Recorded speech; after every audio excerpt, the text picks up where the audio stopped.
About 3.5 years ago, I spent 3 nights and 4 days in Pyongyang, North Korea.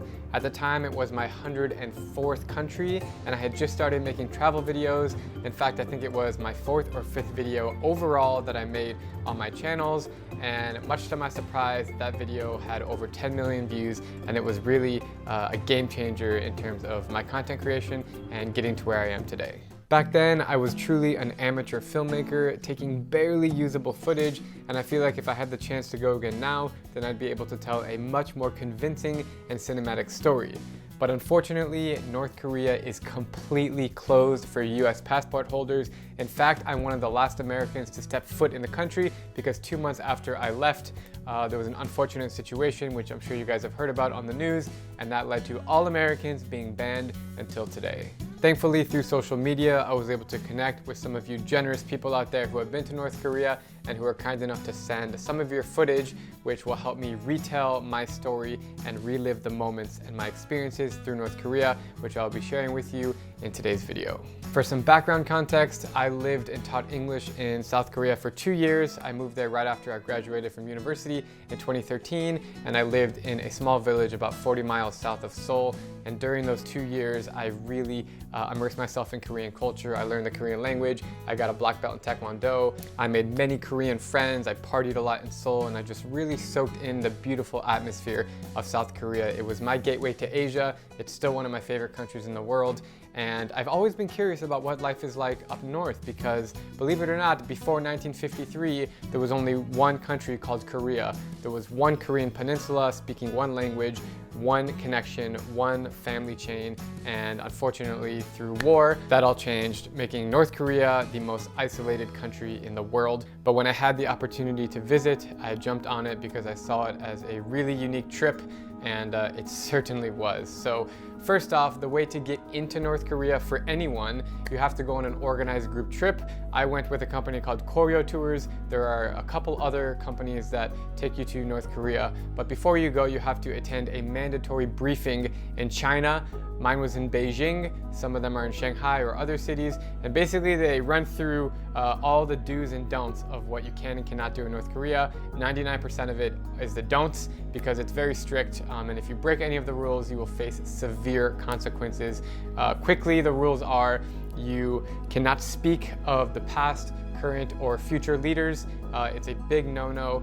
You cannot take any pictures of construction because it looks like the country is not perfect, and you must not leave the tour group at any time. Unfortunately, that's just the rules. As much as we all want to just wander around, that is not really the case in North Korea. You have to abide by the rules, and it's really, really strict. If you take any pictures of the leaders, like statues or pictures, they have to be in the full frame of the camera. You can't cut off their face. So I arrive in Shanghai, meet the other group members. There was, I don't know, maybe 40 or 50 people in my group.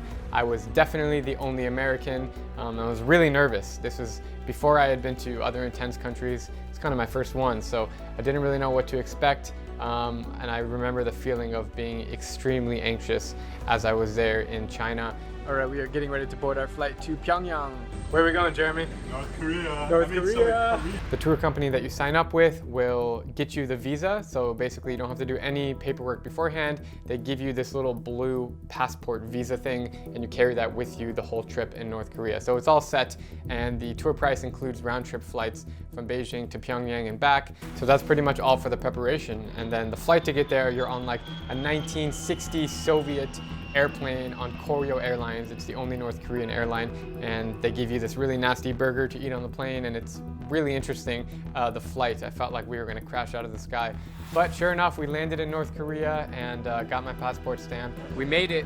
It was on for one of the most life-changing trips and eye-opening trips that I've ever taken. So quickly to recap the 4 days that I had there, you're on a bus, right? And so you're touring around with people. You have a local tour guide and another tour guide within the company, and you do the same kind of loop around Pyongyang. And yes, it does feel very staged. They're only taking you to areas that they want you to see. That is completely understood. But it's also the same case in Turkmenistan and Eritrea and some other countries around the world. So that's just the way that it is in North Korea. We visited all the main squares, the plazas. We went to some restaurants. It's not really that exciting. It's always dark and gloomy, and there's a lot of people out walking around, but always curious like where they're going, because there's no street signs. Like you don't see like hospital or market. Like maybe people just know where they are. But it's really strange. You just have like all these big buildings. Most of them are empty. One of the tallest hotels in the world is this pyramid thing, and it's completely empty inside. So you do get this really weird feeling that everything is staged. But you really don't know, because there's no facts about it. This is all just speculation. We went to several museums, which were extremely biased and anti-American, but it was still really interesting to go and learn about it. My favorite part about my trip to North Korea is I strategically went during the annual Pyongyang Marathon. So it's a normal marathon that goes through the streets of Pyongyang, and you have international racers. I remember the winner was from Kenya, but there were people representing over 50 countries that come to Pyongyang this weekend to run in the marathon. I'm not a runner, so I signed up for a 10K, but I saw it as a unique opportunity to be away from the tour guides only for this 4-hour period and kind of walk in the streets and talk to the people on the sidelines, and that's exactly what I did. And it was really cool because I can speak Korean, as I told you. It's the same language in the north. It's a little bit different, but the roots are the same. And so I was high-fiving kids on the street, talking to them, how are you? I told them I'm from the States, and how do you feel about meeting an American? And that was really the coolest experience for me, was to be on my own in the streets of Pyongyang, talking to North Koreans. And then after the marathon, everybody was celebrating and drinking beer from vendors on the streets. So it was a very festive atmosphere, and something that I surely didn't expect in North Korea, but that was very, very memorable for me, was running in the marathon. My other favorite experience in all of Pyongyang was taking the metro. So actually in Pyongyang, it's the deepest underground public transportation system in the world. It literally takes like 3 full minutes on an escalator to go from street level all the way down until you reach like these bunkers, which are, I believe, Soviet-built public transportation system.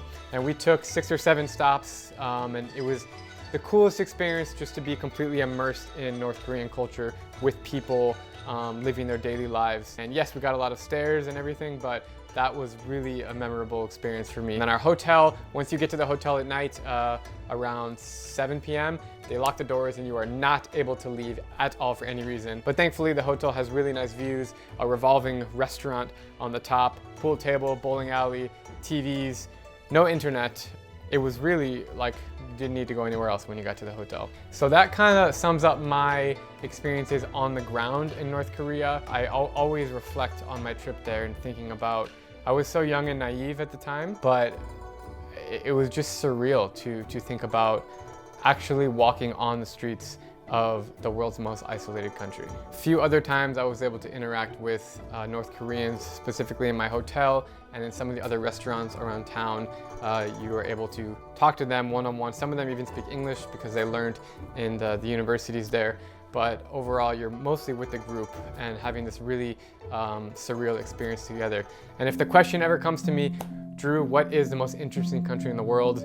It is, without question, North Korea. It's extremely interesting, very isolated, and honestly, it's very depressing. Nobody's really happy walking around. They look down at the ground. They don't smile that much at you. There's not that many things to do. You do see parks, kids playing sports, doing archery, playing soccer, badminton, running, and so there's some kind of fitness and sports, and every year North Korea is in the Winter Olympics. It is very much controlled society, and I just feel bad for the people there. And since I've left North Korea, I've met a handful of North Korean refugees, and I've done 3 or 4 videos on my channel if you guys have seen them before, and I really feel for them. They all have told me similar stories about how they've had to escape and how brutal the regime was and how their family is in danger because they've left and how they have no intention to go back.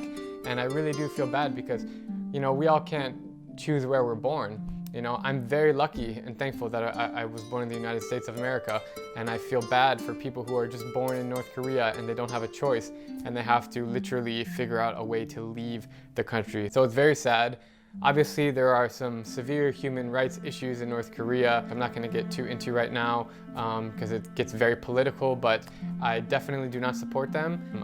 Once again, I just feel bad for the millions, the tens of millions of people who are grown up in the North Korean society and who are brainwashed to think a certain way. And it's crazy that just south of that border, called the 38th parallel, you have one of the most futuristic and modern and capitalistic societies on the planet. It's such a contrast, and it's actually unbelievable that that still exists in present day. So these are some of my thoughts about North Korea. I've been wanting to get them off my chest for a while because the video that I made, the one that went viral, I just wasn't able to put it together quite well. And honestly, when I watch it now, I cringe because of how it was shot and how poorly the camera was and how the scenes came out. And so now that I have better equipment and I have a little more cinematic footage, I wanted to just tell this story and leave an open conversation for you guys to let me know what your thoughts are on North Korea in general. Have you ever been there before? Have you ever thought about going there? What are your thoughts about the regime? What needs to change in order for North Korea to hopefully make peace with South Korea, which would be an incredible thing if we can see that in our lifetime. And that's pretty much it, guys. So thank you so much for tuning in to this video. I'm Drew Binsky, and if you like my travel videos, please click subscribe and ring that little bell so you can get notified on all my upcoming videos as I take you to every single country in the world.